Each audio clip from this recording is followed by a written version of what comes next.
지금 비가 많이 옵니다.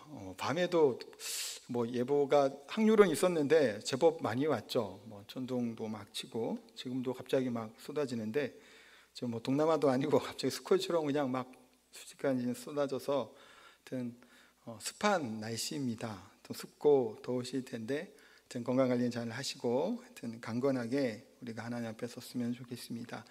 5월 달은 이제 교회력 상으로 뭐 절기라고 하지는 않습니다. 그냥 가정의 달로 우리가 지키고 여러 기념일들이 있습니다. 어린이날, 뭐 어버이날, 스승의 날, 뭐 성년의 날, 뭐 청년의 날이라고도 하고요. 뭐 부부의 날 등을 지킵니다.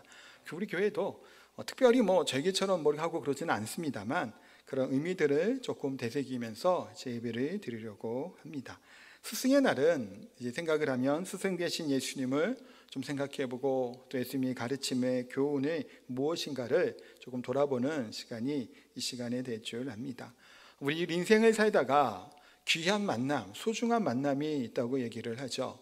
가장 뭐 소중하다, 인생의 귀중한 만남이 그 세 가지, 표현이 세 가지라고 하니까 세 그분의 만남이 있습니다. 첫 번째는 뭘까요? 부모를 만남이죠. 두 번째는 배우자 얘기를 하고 세 번째는 스승이라고 하는 이야기를 합니다. 물론 이 스승이라고 하는 것이 지금 우리가 학교에서 뭐 가르치는 선생님만을 뜻하는 것은 아닙니다. 우리의 뭐에게 좀 좋은 영향력, 선한 영향을 끼치는 그런 분들을 우리가 뭐 스승이다라고도 얘기하고 요즘에는 뭐 멘토다라고도 이야기를 합니다. 그러니까 우리 삶에서 이와 같은 귀중한 만남들이 분명히 있습니다. 뭐 부모를 만나는 건 뭐 우리가 인력으로 되는 것은 아니죠. 그 천륜이라고 합니다. 하나님이 우리 부모 밑에 우리를 태어나게 하셨기 때문이죠. 배우자도 뭐 하나님이 짝지어 주셨다라고 얘기해 보면 또 하나님의 선한 인도함과 만남이 있는 관계이고, 근데 우리가 우리의 삶 가운데 여러 사람들을 만나는 이 스승이라고 하는 우리가 배울 수 있고 또 깨닫게 해주는 분들이 얼마나 소중하고 중요한지 모릅니다. 이거는 나이가 많기 때문에 스승이고 적기 때문에 그런 의미의 개념이 아니에요. 이 부분은 그러니까 단순히 나이가 많으니까 다 스승인 것은 아니죠. 나이가 어려도 비슷해도 나를 선한 영향을 끼쳐주는 사람, 그런 사람 중에 한 사람은 전도를 한 사람. 그러니까 전도를 받아서 이제 교회를 오게 되면 전도한 사람이 어떤 면에서 영적으로 스승과도 같죠. 선한 영향을 끼치고 또 나를 전도한 사람으로부터 그 영향을 받습니다, 실제로. 그렇기 때문에 단순히 뭐 어른이고 더 가르치는 뭐 교사고 그런 개념보다는 조금 더 이렇게 우리의 삶에 선한 영향을 끼치는 분을 좀 생각해 보셔도 좋을 것 같습니다. 그래서 오늘은 이 스승의 주일로 이제 정해서 한번 이게 스승의 역할들에 대해서도 생각해 보려고 합니다. 뭐 스승의 역할을 그래도 하는 뭐 목회자나 교사들에게 뭔가 해줘야 된다, 그런 거 절대로 아니에요. 그런 의미가 아니라 우리가 또 중요한 게 뭘까요? 오히려 이와 같이 스승의 주의, 스승의 날을 생각하며 우리가 여러분들이 스승 되신 예수님의 그런 모습을 본받아서 우리가 이 사명을 감당하는 것이고 하나님이 나를 부르신 이 부르심 앞에서 어떤 역할을 감당해야 될 것인가를 좀 다짐해보는 시간이 어찌 보면 이 스승의 날, 스승의 주일이다라고 생각해 볼 수 있습니다. 여기서 스승의 역할이라고 하는 것이 단순히 교사들만 지칭하는 것은 아니에요. 아까 자꾸 스승 얘기 조금 넓게 얘기했지만 우리의 선한 영향을 끼칠 수 있는 대상, 역할을 하는 사람이 교사로 섬기지 아니하여도 내가 영적인 스승과도 같은 위치, 예수님의 모습을 우리가 보여주는 역할이 얼마든지 감당할 수 있기 때문입니다. 하여튼 그럼에도 불구하고 수고와 또 애써주시는 우리 교사 선생님들께 감사의 말씀을 드립니다. 우리 스승의 날, 스승의 주일을 보내다 보면 그래도 1년 동안 수고하고 애쓴 우리 교사 선생님들을 좀 생각해 보게 되죠. 여러 가지 교회 봉사 부서들이 있습니다. 다 소중하고 귀하고 값진 것은 다 맞습니다만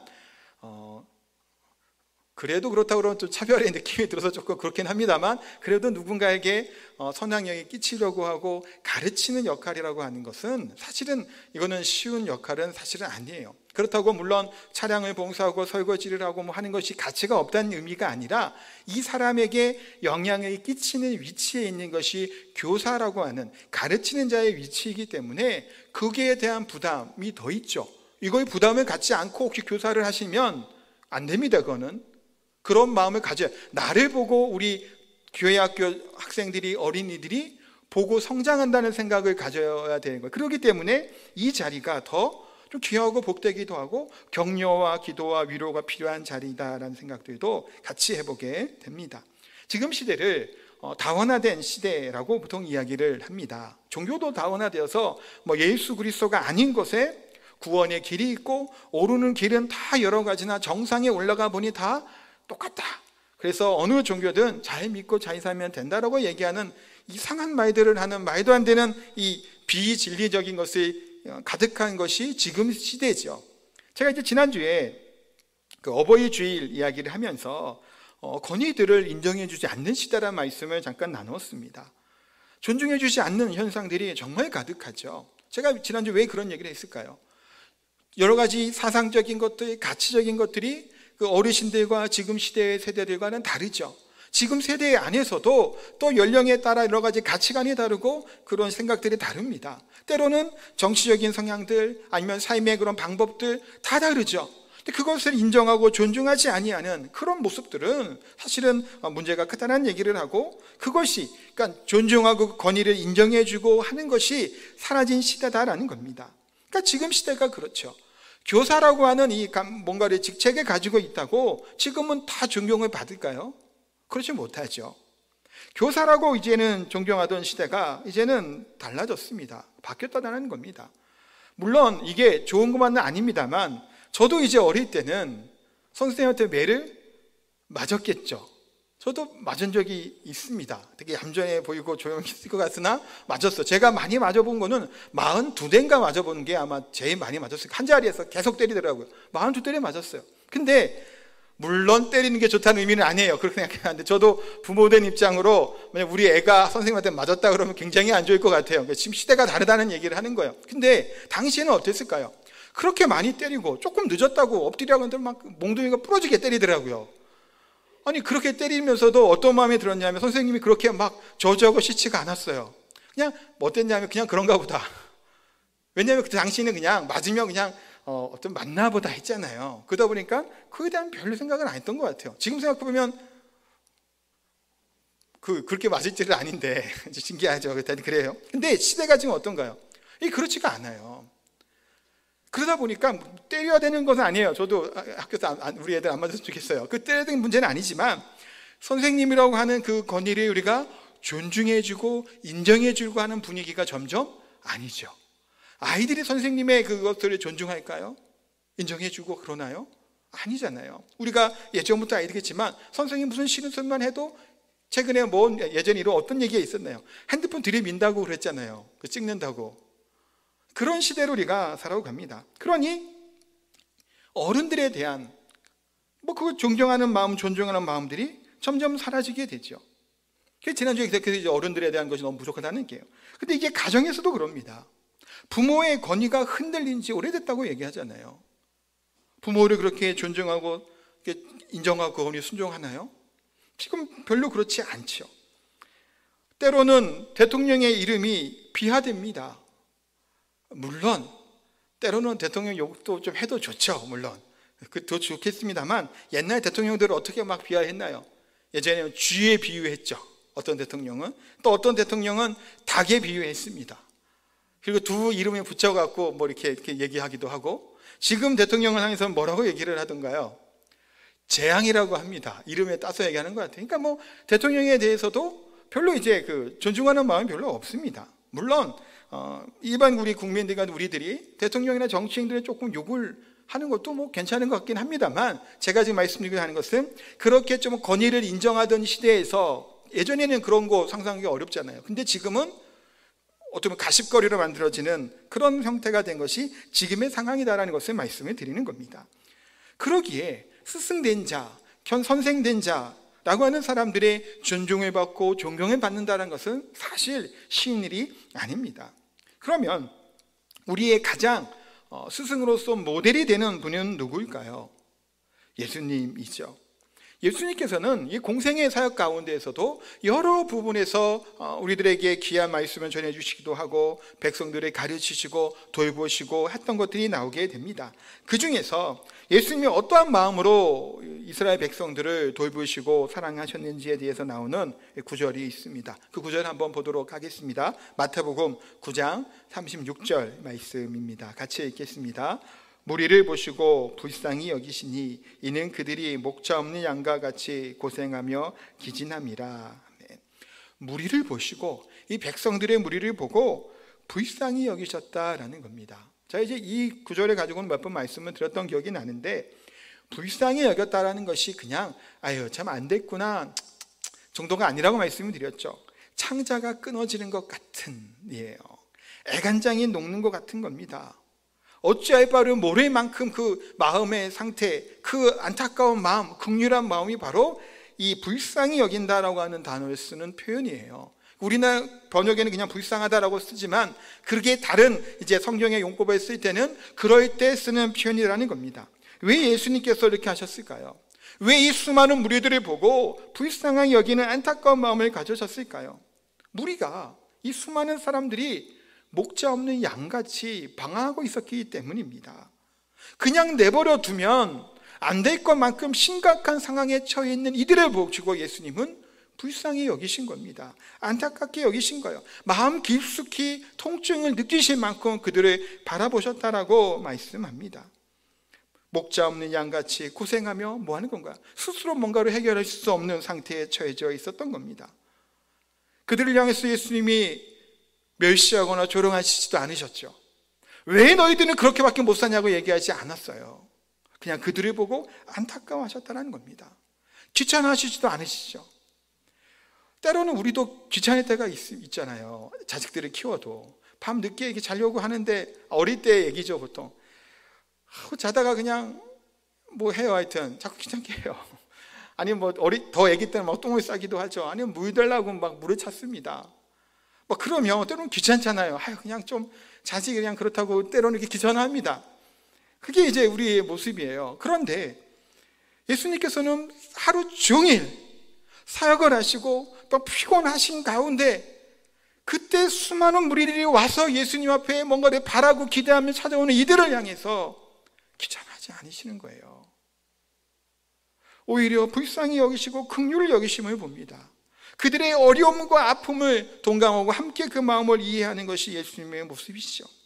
그들을 향해 때로는 눈물을 흘리며 그들을 위해서 사역했던 분이 예수님이십니다. 참된 목자, 참된 스승, 예수님이 그런 본이 되어섰음을 우리가 보게 됩니다. 그런데 보시면 예수님 몇 년 동안 제자들을 가르치셨나요? 3년 동안 가르치셨죠. 예수님의 이런 사랑의 말, 긍휼의 마음은 가룟 유다에게까지도 나타남을 봅니다. 예수님께서 마지막 만찬을 하시고 하실 때에도 어떤가요? 가룟 유다가 돌아오기를 원하는 마음은 사실은 그 예수님의 마음이겠죠. 물론 하나님의 작정에 따라 이제 움직여지겠지만 그 마음이 예수님의 마음이셨어요. 또 십자가에서 달려 돌아가실 때, 십자가 위에 달릴 때 예수님이 향한 그 수많은 무리들의 외침이 뭐였나요? 내가 메시아라면, 내가 하나님의 아들이라면 내려와 보라고 외쳤던 그들의 모습들, 오히려 그들을 위해 십자가에 달려 죽으시는 것인데 예수님의 반대로 조롱하고 저주하였던 그들을 향해서 예수님은 뭐라고 하시나요? 아버지, 저들을 사하여 주옵소서. 자기들이 하는 것이 알지 못함이니이다. 자신을 거부하고 때론 자신을 거부할 뿐만이 아니라 죽기까지 십자가에 내몰았던 그 백성들을 향해, 그들의 외침을 향해서도 예수님은 그들이 자신이 하는 것을 알지 못한다는 거예요. 그들을 용서해달라고 기도하셨던 분이 예수님이라는 겁니다. 왜 그렇게까지 하셨을까요? 우리를 사랑했기 때문이죠. 이 지금 죽어가는 그 외치는, 알지 못하고 부르짖고 욕하고 저주하는 그 입술이 참된 복음의 생명이 들어가 있지 않기 때문이라는 생각을 가지시고 그들을 긍휼히 여기는 마음을 가졌던 것이 예수님입니다. 근데 당시에 선생이라고 얘기할 수 있는 사람들이 이스라엘 백성들 가운데 아무도 없었을까요? 아니죠. 역사학자들의 말에 의하면 몇천 명, 몇만 명의 지도자들이 있었다고 합니다. 제사장들도 뭐 한 2만 명 정도 된다고 하니까요. 서기관들도 많았죠. 사내들의 공회원들도 있었습니다. 바리새인들도 5,000명, 6,000명 됐다고 해요. 수많은 사람들이 이스라엘 목자와 같고 선생이라고 얘기하고 존중받고 존경받는 위치에 있으며 그들의 있었던 장소에 있었던 것이 바로 당시의 이스라엘입니다. 그런데 그들은 어떤 자들이었나요? 참된 목자의 모습이 아니었던 겁니다. 사꾼이었어요. 예수님이 그들을 향해서 뭐라고 해서 말씀하나요? 누가복음 6장 39절에 보니까 그들을 향해서 이와 같은 비유로 말씀하십니다. 같이 읽겠습니다. 또 비유로 말씀하시되 맹인이 맹인을 인도할 수 있느냐? 둘 다 구덩이에 빠지지 아니하겠느냐? 누구를 향해 하는 말씀일까요? 맹인이 누군가요? 유대 지도자들입니다. 그들은 맹인이라고 얘기를 합니다. 그러니까 이 수많은 무리들을 보고 목자 없는 양같이 여기셨던 것, 그들을 향해 긍휼한 마음을 하신 것은 수많은 지도자라고 하는 자들, 선생이라고 하는 교사라고 하는 자들이 있었음에도 불구하고 그들은 맹인과도 같은 시각장애를 가진 사람처럼 있었던 것이 그들의 모습이에요. 그들이 실제로 앞을 보지 못했나요? 아니죠. 영적으로 그 눈이 닫혀져 있었던 겁니다. 영적으로 잘못된 시각을 가지고 있었던 거예요. 영적인 분별력을 가지 못했던 것이 그들의 마음이에요. 하나님의 말씀을 온전히 깨달아 알지 못했던 자들이 그들의 모습입니다. 그래서 그들은 어떤가요? 이스라엘 백성들을 향해서 무거운 짐을 그의 짐에 지게 하는 거예요. 그런데 그 짐을 자신도 지지 못할 만한 짐을 그들에게 지우죠. 그러면서 자신들은 외식하고 그들의 어려움들, 그들의 괴로움들, 그들의 고통을 돌아보지 아니하고 오히려 정죄하였던 것이 바로 그 당시의 지도자들입니다. 목자라고 얘기한다면, 또 지도자라고 얘기하고 교사라고 가르치는 자라고 얘기한다면 자신과 가까이 있는 아픔을 갖고 있는 자를 그분을 보듬을 수 있어야 되겠죠. 그분이 조금 잘못된 길로 가고 조금 어려움이 있을지라도 그것을 정죄하는 자의 위치에 서서 책망만 하는 것이, 때로는 권면하고 책망을 해야 되겠지만 그래 그만 하는 것이 아니라 그 모든 이면에는 뭐가 있는 건가요? 예수님처럼 그들을 사랑으로 감싸고자 하는, 이해하고자 하는 마음이 있어야 되는 것이 바로 지도자들의 모습, 가르치는 자, 스승의 모습이라는 겁니다. 당시에 그들은 그러지 않았다는 거예요. 그들의 아픔을, 슬픔을, 고통과 괴로움과 이 율법을 지키지 못함으로 말미암아 오게 되는 이 어려움을 외면해버린 거예요. 자신들만 잘났다고 얘기한 겁니다. 그러니 그것이 뭔가요? 목자 없는 양같이 기신하고 고생하고 죽게 된 상황까지 처하게 된 겁니다. 그러니 앞을 보지 못하는 영적인 이런 맹인이라고 할 수 있는 영적인 시각장애를 갖고 있는 이 사람이 다른 사람을 이끈다고 하니 둘 다 뭐하라고요? 빠져버릴 뿐이라고 예수님이 말씀하는 겁니다. 이런 상황들 가운데 예수님이 누구를 오늘 본문에 세운 건가요? 12명의 제자를 세운 겁니다. 이 12명의 제자를 왜 세우셨을까요? 이들에게 하나님께서 주시는, 예수님이 그들에게 부여하시는 것이 무엇일까요?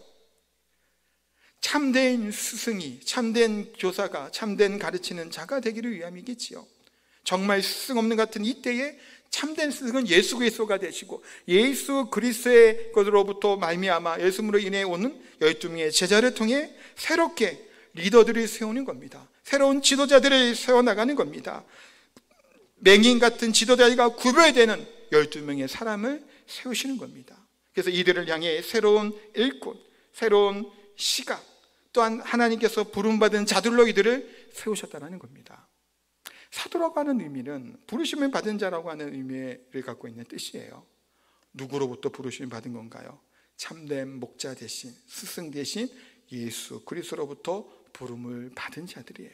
이 부름을 받은 이 12명의 제자가 이제부터 뭐 하는 건가요? 이 시대를 변화시키는 하나님의 일꾼으로 쓰게 사용되게 되는 것을 보게 됩니다. 이 12명의 제자는 어땠나요? 괜찮은 사람들이었나요? 어찌 보면 이 세상으로부터 별로 이렇게 존중받지 못한 자들일지도 모릅니다. 예수님은 3년 동안 이들을 함께 동고동락 하시면서 이들을 가르치셨습니다. 길지 않은 시간이기도 하죠. 3년이라는 시간이. 그런데 예수님께서는 당신의 모든 것을 이들에게 가르치시고 하나님의 말씀을 깨닫게 해주셨죠. 얼마나 그들의 모습은 약한가요? 얼마나 많은 실패를 하나요? 그런 약한 자들을 끝까지 사랑하시고 또 기다려주시고 때로는 책망도 하시고, 어떨 때는 뭐 실습도 시키셨죠. 파송해갖고 뭐 이렇게 하라 가르치시기도 하고, 그런 것들을 정말 오래 하셨습니다. 3년 동안 하셨죠. 그런데 이 제자들의 모습은 그렇게 쉽게 변화되지 않음을 봅니다. 근데 문득 드는 생각이, 대학원이 몇 년 공부할까요? 3년 합니다. 혹시 예수님이 제자들이 3년 한 게 아닐까 하는 생각을 해보게 돼요. 원래는 보통의 대학원은 4학기가 보통 대학원 과정이죠. 근데 신학대학원 같은 경우는 6학기 3년을 하게 됩니다. 3년 동안 예수님이 제자들을 가르친 것처럼 그렇게 변화되고 이렇게 목회자로 서기를 위해서 아마 3년이라고 하는 시간을 둔 것 같기는 합니다만, 어쨌든 간에 3년 동안 가르쳤는데 이게 신통치 않아요. 그래서 이런 말이 있습니다. 사람 참 변하지 않는다라고 이야기를 합니다. 사람이 변한 것이 어렵다는 거예요. 그래서 어떻게까지 얘기하나요? 사람이 갑자기 변하면 뭐라고요? 죽는답니다. 아니, 오죽 사람이 안 변하면 죽는다고까지 이야기를 할까요? 그만큼 사람이 바뀌고 변하는 것이 어렵다는 겁니다. 어떠한 성향을 가지고 있죠. 타고난 성품도 있습니다. 이것이 여간해서는 안 바뀐다는 거예요. 어떤가요? 이 말이 일리가 있죠. 여기 계신 성도님들은 어떤가요? 젊은 시대의 모습과 지금의 모습도 정말 많이 바뀌고 변했나요? 성격도 그러고 성향도 변하고 막 그렇게 바뀌었을까요? 어떠신가요? 그래서 예전에 어른 중에 어르신이 이런 말 하신 분이 있어요. 결혼할 배우자를 놓고 준비하고 기도할 때 이 배우자의 신앙만 보지 말라 그러고 하시더라고요. 뭘 보라고 하셨냐면 성품을 봐야 된다고. 왜 이런 얘기하냐면, 신앙은 성장하기도 하고 떨어지고 하는데 이 성격은 성품을 안 바뀐다는 거예요. 본인이 평생 살아보니까 이 여자분이었어요. 이 남편이 안 바뀐다는 거예요. 그렇게 평생을 살아도. 신앙이 좋을 때는 좀 괜찮은 것처럼 보이는데 또 믿음이 조금 이렇게 할 때는 지 성격 다 나온다는 거예요. 그래서 결혼할 배우자는 신앙도 중요하겠지만 성품을 잘 봐야 된다라고 이야기했던 분이 계셨습니다. 제가 청년 때 얘기하는 거예요. 그만큼 사람이 바뀌는 것, 변화되는 것이 어렵지요. 사실 목회자에 관해서 이런 얘기들을 하기도 합니다. 뭐 훈련을 시킨다, 뭐 제도를 한다고 하는데, 그거가 다 끝나고 나면 할 때는 뭔가 좀 그런 것 같은데 되돌아간다는 거예요. 그 오랜 시간 동안 머리 가르치고 설교하고 해봐야, 죄송해요 이런 표현이 해도 별로 바뀌는 게 없는 것 같다고 하는 이야기를 하기도 합니다. 예수님께서도 3년 동안 제자들을 동고동락하고 가르치셨죠. 부족한 이들을 위해서 수고하고 애썼습니다. 정말 힘에 다해 제자들을 가르치셨어요. 그런데 제자들은 어땠나요? 3년이 끝나가는 그 시점에서도 예수님의 말씀을 깨닫지 못하고 엉뚱한 소리를 했던 것이 누군가요? 제자들이죠. 예수님이 십자가에 이제 달려 돌아가셔야 됩니다. 불과 이제 며칠 안 남았어요. 그때도 제자들은 무슨 얘기를 했을까요? 누가 더 높은 자리에 앉을까? 어떤 위치에 있을까? 그거 갖고 서로 싸웠던 것이 제자들입니다. 그런 제자들이에요. 그렇게 오랜 시간 동안 이렇게 가르치고 했음에도 불구하고 누가 가르쳤나요? 예수님이 가르쳤어요. 그런데도 그 소리를 하고 있었습니다, 제자들이. 그런 제자들의 배경과 출신 성분은 어떤가요? 별 볼 일 없었죠. 갈릴리 출신들이 대부분이었습니다. 갈릴리는 청동네입니다. 유대의 중심도 아니에요. 그러니까 당시에 예루살렘 중심에 있었던 이 사람들이 갈릴리 지역 사람들을, 또 예수님의 제자들을 바라보는 시각이 무엇이었냐 하면 사도행전 4장 13절에 보면 이렇게 얘기를 합니다. 이것이 이들의 시각이에요. 같이 한번 볼까요? 그들이 베드로와 요한이 담대하게 말함을 보고 그들을 본래 학문 없는 범인으로 알았다가 이상히 여기며 또 전에 예수와 함께 있는 줄을 알고. 이게 뭔 얘기일까요? 이건 이제 성령에 충만하여서 정말 잘했기 때문에 이 얘기를 했지만, 당시에 유대 지도자들이나 예루살렘 사람들 입장에 볼 때는 제자들이 학문도 제대로 알지 못했던 자들, 또 제대로 실력도 있는 자들이 아니었고 그냥 어찌 보면 무식해 보이는 그냥 촌사람이었다는 거예요. 그런데 이들이 지금 저렇게 무식한 저 자들이 이렇게 하나님의 말씀을, 진리를 막힘없이 술술 전할 수 있을까라고 하는 깜짝 놀란 반응이에요. 어떻게 저들이 저렇게 할 수 있을까? 사랑하는 성도 여러분, 이들은 이와 같이 촌사람들이었습니다. 그냥 어찌 보면 그냥 일반적인 평범한 사람들이에요.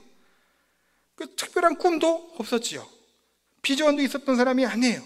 그냥 하루하루 자기 일 하면서 살았던 평범한 그냥 시민이라고 할 수도 있겠고, 조금 더 좀 안 좋게 얘기를 하면 이 중심에 있던 사람이 아니라 저기 촌동네에 있었던 촌놈들이었다라고 보시면 좋습니다.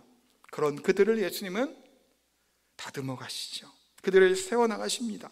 그래서 목자 없는 양같이 방황하는 그들을 향해 영혼 구원의 사명을 감당할 수 있도록 예수님이 그 제자들을 세우시는 겁니다.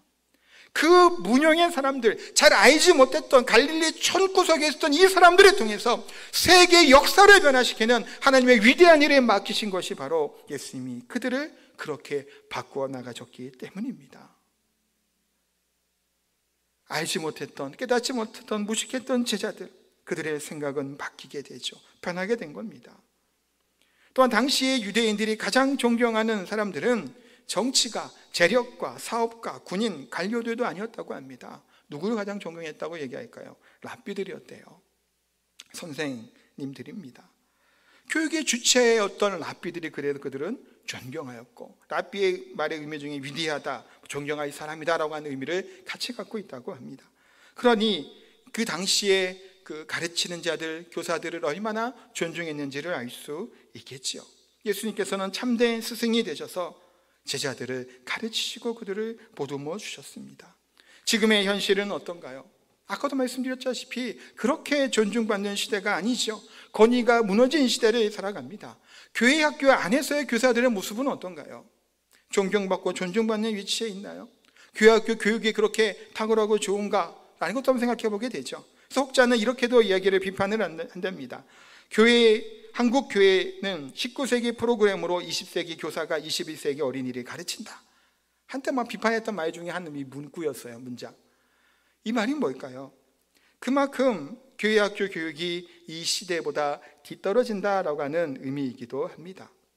물론 교회도 이 시대의 어린이의 수준에 맞도록 끊임없이 개발하고 발전해 나가야 되겠죠.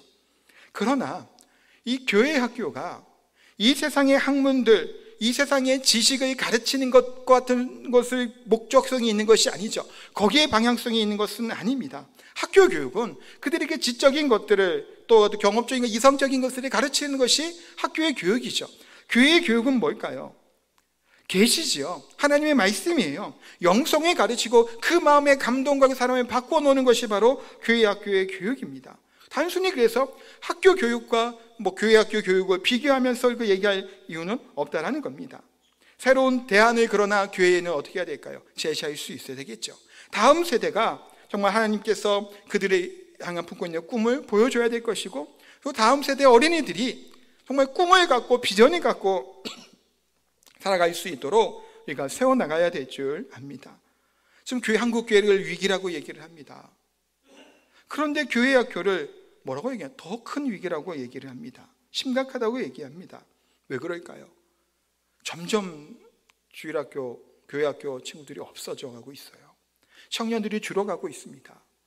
지금 현재는 장년들이 많이 있지만 이 장년들이 은퇴하시고 다 물러서시고 다 결국에 이제 가셔야 되잖아요. 다 가시고 나면 남아있는 다음 세대들이 없다라는 얘기를 합니다. 그럼 교회는 텅텅 비어가겠죠.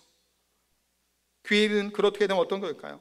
희망이 없다라는 겁니다. 암울할 수밖에 없다라는 이야기를 합니다. 그래서 한국 교회는, 우리 교회도 마찬가지겠고, 다음 세대의 어린이들을 품고 미래를 준비할 수 있어야 됩니다. 어떻게 준비하냐에 따라 사망이 될 수도 푸른 초원이 될 수 있다라고도 이야기를 하더라고요. 그 맞는 얘기인 것 같아요. 어떻게 준비해나에 따라서 정말 황폐해질 수도 있죠. 항매해질 수도 있고 푸른 초원처럼 준비될 수 있는 줄 압니다. 그러기에 다음 세대들을 위해서 우리 한국 교회들, 우리 교회들은 그 아이들에게 좋은 것을 먹일 수 있어야 됩니다. 어린이들이 흥미를 갖고 교회에 나올 수 있도록 또 돕는 것도 필요하죠. 이것이 필요 없지는 않습니다. 흥미를 갖게 해야죠. 어린 시절에 재밌고 즐거워서 교회 나오는 게 너무나 많잖아요. 이렇게 해야 됩니다. 그런데 교회에서 이 세상의 재미를 충분히 만족시켜 줄 수 있을까? 불가능합니다. 어렵죠. 공중파에 개콘이 개그 콘서트가 폐지됐습니다. 왜 폐지됐을까요? 개콘이 재미없어서 폐지된 거죠. 왜 개콘이 점점 재미없어지게 될까요? 요즘 시대의 콘텐츠가 너무나 넘쳐나요. 유튜브 영상만 봐도 개콘보다 재밌는 게 숱하고 널려 있습니다. 그러니 누가 개콘을 보나요? 안 보는 거예요. 시청률이 떨어질 수밖에 없고 폐지가 되는 겁니다. 그러니까 더 자극적인 그 콘텐츠를 찾아가고 그것을 영상을 시청하는 거예요. 교회는 어떨까요? 얼마나 우리 아이들의 수준에 맞는 것들을 즐겁게 해주는 것을 우리가 해야 될까요? 그거 필요하죠. 필요 없다는 얘기가 아니에요. 지혜롭게 해서 잘 준비해서 흥미를 갖고 올 수 있도록 또 재미있게도 해야 됩니다. 그런데 재미만 있게 그것을 추구해 나가서는 안 된다는 겁니다.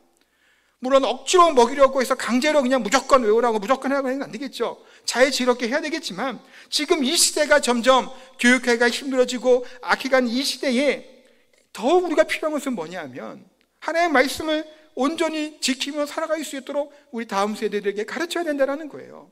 지금 즐거움과 흥미들은 그것이 떨어지는 순간에 다시 교회 나오지 않아요.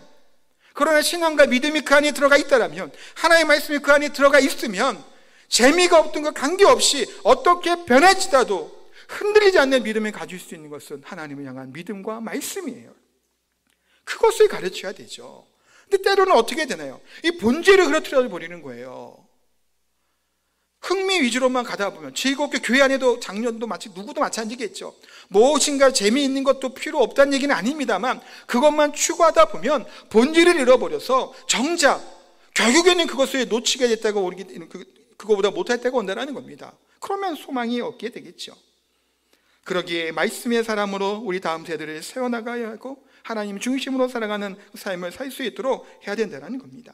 또 사도행전 2장 17절에 보면 하나님이 말씀하시기를 말세에 내가 내 영의 모든 육체에 부어주리니 너희의 자녀들은 예언할 것이요 너희의 젊은이들은 환상을 보고 너희의 늙은이는 꿈을 꾸리라. 이 말씀이 뭔가요? 하나님의 영이 성령이 임하게 될 때 나타나게 되는 것을 삼중으로 사실은 표현하고 있는 말씀이죠. 하나님 앞에 온전히 서기 위해서 성령 충만해야 된다는 얘기이기도 합니다. 또한 성령이 충만한 자가 갖게 될 것이 무엇인가요? 새로운 시각과 비전을 품게 되는 겁니다. 제자들이 이전에는 그냥 어부 역할로 하고 그냥 하루하루 열심히 살아가는, 그냥 세금 받아먹고 사는 그런 사람이었다면 이들의 시각이 성령 충만함으로 하나님의 말씀이 들어감으로 바뀌게 되었죠. 이 세상을 향해, 다음 세대들을 향해, 하나님의 나라를 향해 그들이 나아갔던 겁니다. 마찬가지예요. 12명의 제자들, 처음 예수님이 공생의 사역하실 때 말도 못 알아들었죠. 얼마나 믿음 없다고 책망받은지도 모릅니다. 그런 그들이 예수님과 함께 있으며 하나님 나라를 배운 겁니다. 그 제자들이 그러기에 하나님 나라를 위해서 자신의 인생을, 생명을 포기하고 내던진 거예요. 대부분의 제자들은 다 어떻게 되나요? 다 순교했죠. 어떻게 그것이 가능할 수 있었을까요? 예수님이 그들을 참된 스승으로 가르치고 예수님이 그 사랑을 전해주고 그들을 위해 목숨을 버리시면서까지 그들을 아끼며 섬겨주셨기 때문에 그 인생을, 그 삶을 온전히 하나님께 드릴 수 있었는 줄 믿습니다. 사랑하는 성도 여러분, 스승의 주를 맞이해서 다음 세대들을 향해 볼 때 염려가 많이 되죠. 앞으로는 어떻게 되면 좋을까? 점점점 이제 교회 학교 애들은 줄어들어가고 있고, 물론 아이들을 잘 낳지도 않죠. 우리나라 같은 경우는 인구율도 되게 낮으니까 염려하는 것은 맞습니다. 이것이 가능할까? 변하게 될까? 아까 제가 사람 변하기가 그렇게 힘들다고 말씀드렸지만 그러나 사람은 또 변합니다.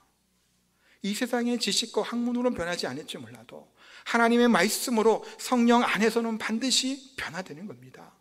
저나 여러분들 아까 얼마나 변했냐고 제가 물어봤지만 변하고 있잖아요. 변했고 저 또한 변해왔고 앞으로도 더 변해 강할 겁니다. 뭐 안에서? 하나님의 말씀 안에서, 성령 안에서 반드시 우리가 변화하게 될 줄 믿습니다. 어떻게 가르쳐야 될까요? 예수님처럼. 그래서 예수님의 사랑으로, 예수님이 그 제자들의 수많은 무리들, 어리석은 그들을 향해서 긍휼한 마음을 품고 그들을 위해서 기도하며 그들을 이끄신 것처럼 우리의 삶의 모습에서도 우리가 교사로서, 가르치는 자로서 먼저 믿음의 그런 선배로서 우리의 삶이 그와 같이 서야 될 줄 믿습니다. 말씀을 정리하겠습니다. 우리 성도님 중에서 기억에 남는 우리 선생님 계신가요? 저는 한 분이 있습니다. 선생님 얘기하면 그냥 떠오르는 분이에요. 그렇다고 뭐 그분 제가 엄청 그런 건 모르겠습니다. 안지는 모르겠는데 오래됐으니까. 고등학교 때 제가 교회를 친구가 없다는 얘기는 얼굴 아는 애들이 없다는 얘기가 아니라 친하게 지낸 애가 하나도 없었다라는 겁니다. 왜냐면 말도 잘 안 하고 저도 조용히 있기만 하고 하니까 친구가 없었어요. 교회 나가기 싫은 겁니다. 얘기할 사람도 없고 1시간 동안 앉아서 있다가 끝나고 공부하는데 누구 뭘 알아야죠. 얘기도 할 사람도 없고 그러니까 그냥 집에 가기 일쑤였는데 선생님이 새로 오신 선생님이 있었던 거예요. 그분은 군인 출신이었고 또 이제 교사한 것도 처음이었답니다. 지금 보면 성경도 잘 별로 모르셨어요. 말도 잘 하시는 분은 아니었어요. 근데 이게 따뜻하게 항상 대해 주시는 거예요. 저를 남자 선생님이었는데 전 그래서 그 선생님 때문에 교회 고등부터 계속 나갔어요. 그분이 뭔가 대단한 지식적인 능력도 있었던 것은 아니라고요. 그런데 처음 교사를 하며 이 반 아이들을 사랑하는 마음으로 이렇게 살피고 위아를 하는 마음들이 잘 안 다녔던 저도 느껴지더라고요. 전 그래서 그 선생님 보고 교회 나갔습니다. 그리고 공부도 했어요. 끝나고 집으로 바로 안 가고 그 선생님 때문에. 우리 사랑하는 교사들 많이 계시죠. 무엇인가 대단한 것들을 가르칠 수 있으면 더 좋아요. 좋겠습니다만 그것보다도 중요한 게 뭘까요? 저같이 그냥 교회 잘 적응도 못하고 친구도 없는 이 친구가 저 같은 애들도 그 선생님 보고 저도 수련회 갔단 말이에요. 교회도 갔던 거고. 그래서 저는 그래서 공부하고 같이 그룹 할 때가 제일 좋았어요. 수련회 가서도. 자유시간을 주는 게 제일 싫었어요. 왜 제일 싫었을까요? 친구가 아무도 없었기 때문에요. 혼자 가니 그늘에 앉아있고 그런 거 얼마나 싫어요. 그게 막 그렇잖아요. 하여튼 그랬어요. 근데 그런 귀한 선생님들이 있었기 때문에 그래도 교회에 계속 꾸준히 갈 수 있었던 겁니다. 우리 사랑하는 선생님들 또한 애쓰고 수고하시는 거 잘 알고 있습니다. 감사한 마음이 있고요. 그러나 우리 아이들을 또 그와 같이 잘 내가 몰라도 상관없어요. 성경 지식 물론 있으면 좋겠지만 사랑한 마음으로 우리 반 아이들 위해서 기도하시고 또 그 아이들을 위해서 섬겨주신다면 분명히 그 아이들은 변하는 겁니다. 변하지 않을 것 같은 사람들 또한 분명히 하나님이 변하게 시켜주실 줄 믿습니다. 오늘 스승의 주일을 맞이해서 교회 학교 선생님들 감사의 말씀을 드리고 수고하고 애쓰는 것, 그러나 더 예수님처럼 우리가 아이들을 섬겼으면 좋겠고 이 시대에 점점 어려가는 이 시계 가운데 한 명 한 명을 붙잡아 놓고 기도하는 우리 선생님들 다 되시기를 소망합니다. 부족하지만 저 또한 매일매일 새벽마다 기도할 때마다 무슨 기도를 항상 빼놓지 않고 할까요? 우리 성도님들을 사랑하면서 섬길 수 있게 해달라고 항상 기도를 합니다. 제가 사랑하지 아니하면 싫은 마음 갖고 미운 마음 가지면 어떻게 목회를 하고 합니까? 그러니까 항상 기도하는 제목 중에 하나예요. 사랑하는 마음을 갖고 그렇게 섬길 수 있게 해달라고 항상 기도를 합니다. 우리 사랑하는 교사 선생님들 예수님의 모습을 본받으시고 우리 교사들 뿐만이 아니라 믿음을 갖고 있는 우리들 어른들 다음 세대들 또한 우리 장로님들을 권사님들을 집사님들 우리 어른들을 보고 다음 세대들이 좀 커나가고 있습니다. 믿음의 선한 영향을 끼칠 수 있는 본이 될 수 있는 우리 교사들이 되기를 우리 선생님들이 되기를 우리 어른들이 되기를 예수님의 이름으로 축복하며 권면합니다.